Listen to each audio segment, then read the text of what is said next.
Nếu có một loại quả nào khiến cả châu Á tranh cãi suốt hàng trăm năm, người thích thì tôn lên là một loại siêu quả, người ghét thì gọi là vũ khí sinh học, thì quả đó chính là quả sầu riêng. Phải chăng quả này nó buồn một mình nên gọi nó là sầu riêng? Không có loại trái cây nào tạo ra sự đối lập lớn đến như vậy. Một bên là những tín đồ đã ăn là nghiện, bên còn lại là những người chỉ cần ngửi mùi thôi đã muốn bỏ chạy. Nhưng ít ai biết, chính mùi và cấu trúc đặc biệt này từng khiến sầu riêng bị nhiều quốc gia cấm nhập khẩu, thậm chí bị xem như nguy hiểm đối với hạ tầng giao thông, khách sạn, máy bay và cả hệ thống kho vận. Sầu riêng có nguồn gốc từ những khu rừng mưa nhiệt đới ở Đông Nam Á. Tư liệu cho thấy từ thế kỷ thứ 14, người Hoa đi thuyền qua Java, Sumatra, tức là Indonesia, đã mô tả một loại trái cây, bên ngoài thì nhiều gai, bên trong thì mềm như sữa, mùi nồng không thể lẫn. Từ đó sầu riêng đã lan ra khắp Đông Nam Á. Tên tiếng Việt chúng ta gọi là sầu riêng có thể đến từ cách đọc của tiếng Khmer hoặc tiếng Thái cổ. Người Khmer gọi là thuren, người Thái gọi là durian. Nguồn gốc của từ durian trong tiếng Anh cũng xuất phát từ duri, tiếng Mã Lai có nghĩa là gai nhọn. Nên sầu riêng thực ra không liên quan gì đến sầu hay buồn, chỉ là quả có gai đặc biệt theo nghĩa gốc, và đọc chệch đi theo tiếng Việt thì chúng ta có sầu riêng. Để công bằng mà nói, sầu riêng thực sự có mùi rất mạnh. Các nhà khoa học xác định nó chứa hơn 50 hợp chất mùi khác nhau. Trong đó có những hợp chất gắn liền với hành phi, bơ, caramel, lưu huỳnh và cả những phân tử bên trong khí ga tự nhiên. Nói nôm na, sầu riêng có một mùi không giống ai, vừa thơm, vừa cay, vừa béo, vừa đáng sợ, vừa hung dữ, vừa hấp dẫn. Người mê nó thì coi đó là hương vị của thiên đường, người ghét thì mô tả đó là tổ hợp của hành muối, bơ sữa và thứ gì đó muốn chạy ra khỏi mũi. Chính vì vậy ở Đông Nam Á, khi mà giao thương bắt đầu mạnh với thế giới thì nhiều người đã bắt đầu biết đến sầu riêng và nhìn sầu riêng với một ánh mắt rất khác. Thế kỷ 18, thế kỷ 19, sự xuất hiện của sầu riêng đã gây sốc cho người châu Âu. Nhiều ghi chép của các nhà thám hiểm mô tả họ vừa yêu vừa sợ, vừa không biết nên cấm hay nên khen sầu riêng. Một số nói nó thơm như kem bơ, nhưng mùi thì như có ai đó vừa đốt một củ hành bên cạnh thùng rác. Và cũng chính mùi này là nguyên nhân khiến sầu riêng bị cấm trên nhiều phương tiện giao thông và cơ sở công cộng, đặc biệt ở Singapore, Thái Lan, Malaysia. Nhưng đó mới chỉ là mức độ cấm nội địa. Câu chuyện cấm nhập khẩu còn căng hơn rất nhiều. Trong suốt những năm 1970 cho đến những năm 1990, Nhật Bản, Hàn Quốc và một số quốc gia phương Tây đã từng từ chối sầu riêng. Không phải vì họ ghét nó, mà vì ở vấn đề hậu cần, vệ sinh, an toàn rồi là các sự cố liên quan đến sầu riêng xuất hiện rất nhiều. Thứ nhất là sầu riêng có mùi quá mạnh gây ảnh hưởng đến kho vận. Khi vận chuyển bằng máy bay hoặc tàu biển, sầu riêng, đặc biệt là những loại chín cây, có thể lan mùi ra cả container. Một số hãng vận chuyển Nhật ghi nhận mùi sầu riêng bám vào vách container đến 3 tuần, khiến hàng hóa sau đó bị ảnh hưởng mùi và khách hàng khiếu nại. Năm 1989, một cảng hàng hóa ở Yokohama từng báo động hóa chất rò rỉ vì mùi từ một container nào đó. Nhưng hóa ra đó là container sầu riêng, mùi bốc ra mạnh đến mức nhân viên tưởng là khí độc. Sau cuộc kiểm tra dài 3 giờ, họ phát hiện thủ phạm là 2 tấn sầu riêng chín. Vụ việc ấy khiến Nhật Bản hạn chế sầu riêng trong nhiều năm. Thứ nữa đó là sầu riêng dễ gây nứt vỏ, gây mùi mạnh khi tiếp xúc với áp suất. Trong vận chuyển hàng không, nếu sầu riêng bị thay đổi áp suất, quả có thể nứt, mùi bốc ra cực nhanh. Nhiều hãng bay lo ngại việc này ảnh hưởng đến cabin nên cấm hoàn toàn. Không chỉ vậy, vỏ sầu riêng còn có gai nhọn nên được xem là vật phẩm có thể làm rách bao bì hoặc làm hỏng khoang chứa. Thứ ba, sầu riêng dễ lên men và tạo khí. Đặc tính sinh học của sầu riêng đó là tăng tốc quá trình lên men sau khi bị hái.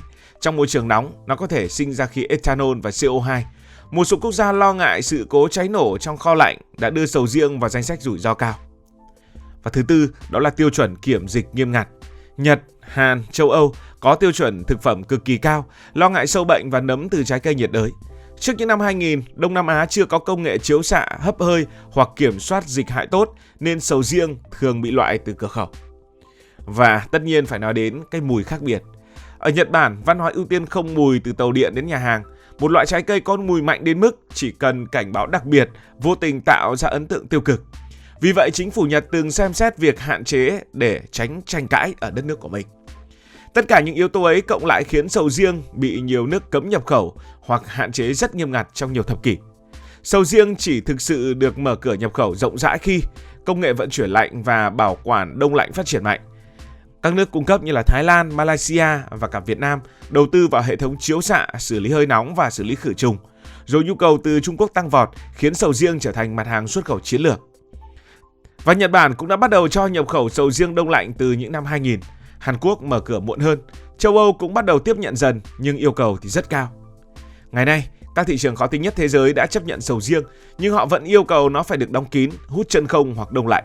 Tức là thế giới chấp nhận sầu riêng nhưng không chấp nhận mùi của sầu riêng một cách dễ chịu.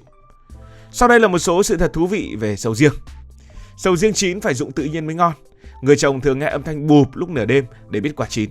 Nhiều người dân thậm chí phải đeo mũ bảo hiểm, đeo mũ cứng vào vườn sầu riêng vì sợ sầu riêng rơi trúng đầu có thể gây chấn thương nghiêm trọng. Một quả nặng từ 4 đến 6 cân rơi từ độ cao khoảng 8 mét cũng đủ để làm gãy xương. Dơi rất quan trọng với thế giới sầu riêng. Ở Malaysia, dơi ăn mật chính là loài thụ phấn quan trọng nhất. Không có dơi, sản lượng sẽ giảm mạnh. Đó là lý do Malaysia cấm chặt cây trong mùa hoa sầu riêng để không làm dơi mất nơi cư trú. Nói về số lượng gen thì rất ngạc nhiên. Sầu riêng có số lượng gen gấp đôi con người, hơn 45.000 gen. Chính cấu trúc phức tạp này tạo ra mùi đa tầng khó mô tả mà người mê thì hít sâu, người ghét thì khóc thét. Nói về giá sầu riêng, giống Musaking của Malaysia từng có giá tăng gấp 10 lần chỉ trong vài năm. Có thời điểm một cân sầu riêng Musaking xuất sang Trung Quốc tương đương mua 1,5 cân của hoàng đế. Người ta gọi nó là vàng xanh của Malaysia. Sầu riêng cũng gây nghiện. Một số nghiên cứu chỉ ra rằng ăn sầu riêng kích thích dopamine mạnh mẽ, tạo cảm giác sung sướng và thỏa mãn. Đó là lý do người mê thì ăn mãi không dừng được. Lại nói về những sự cố liên quan đến sầu riêng, năm 2018, một trường đại học ở Úc đã phải sơ tán vì nghĩ có rò rỉ khí độc. Sau 2 tiếng kiểm tra, họ phát hiện thủ phạm chỉ là một quả sầu riêng bốc mùi ở trong thư viện. Sự cố này được đưa lên báo quốc tế, khiến sầu riêng trở thành hiện tượng hài hước trên toàn cầu. Ở Singapore, sầu riêng bị cấm trên hệ thống MRT, taxi, buýt, khách sạn và cả chung cư cao cấp. Biển cấm sầu riêng nổi tiếng đến mức nó trở thành biểu tượng văn hóa. Một số du khách chỉ đến Singapore để chụp ảnh với tấm biển cấm sầu riêng. Điều thú vị là dù bị cấm ở nhiều nơi nhưng sầu riêng vẫn là trái cây có giá trị kinh tế hàng đầu tại châu Á. Thái Lan kiếm hơn 3 tỷ đô mỗi năm từ sầu riêng. Việt Nam sau khi được Trung Quốc mở cửa chính ngạch cũng đã trở thành một thế lực mới về sầu riêng. Hạt sầu riêng có thể ăn được khi luộc hoặc nướng nhưng không được ăn sống vì có độc tố. Điều này khiến hạt sầu riêng trở thành một trong số ít loại hạt trái cây vừa ăn được mà vừa lại phải cẩn thận. Mùi sầu riêng có thể bám vào tay, dao, thớt trong hơn 1 ngày. Nhiều nước và nhiều người dùng muối, nước ấm, nước chanh, thậm chí rửa bằng cùi hay vỏ sầu riêng để khử mùi. Ở Malaysia có lễ hội thi sầu riêng quốc tế. Người ta chấm điểm theo mùi, độ béo, độ đậm, độ nặng và độ ngọt. Có những quả được bán đấu giá với giá lên đến vài nghìn đô la Mỹ. Nói chung, văn hóa yêu ghét sầu riêng là một cuộc chiến không có hồi kết. Không loại trái cây nào tạo ra ranh giới mạnh mẽ như sầu riêng. Người mê thì mô tả nó là vị của kem trứng, của caramel, của bơ đang tan chảy. Người ghét thì mô tả đó là mùi của cống, mùi của hành, mùi của khí ga.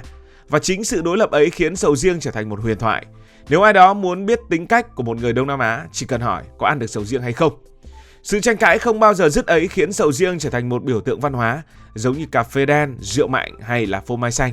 Nó là cứ cần thời gian để cảm nhận và một khi đã yêu thì khó mà rời được. Sầu riêng từng bị cấm nhập khẩu vì mùi, vì an toàn, vì hậu cần, vì văn hóa. Nhưng cuối cùng nó vẫn vượt qua tất cả để trở thành một trong những loại trái cây đắt giá nhất châu Á, mang lại hàng tỷ đô la Mỹ cho những người nông dân, tạo nên ngành công nghiệp xuất khẩu. Một loại trái cây vừa bị sợ, vừa bị mê, vừa bị cấm, vừa được săn lùng, vừa bị chê, vừa được tôn làm vua. Không gì phản ánh tính hai mặt của cuộc sống rõ ràng như sầu riêng. Cảm ơn vì đã quan tâm theo dõi câu chuyện này. Nếu cảm thấy thú vị, bạn có thể nhấn nút đăng ký kênh, bật chuông thông báo và chia sẻ. Còn bây giờ thì xin được nói lời chào tạm biệt.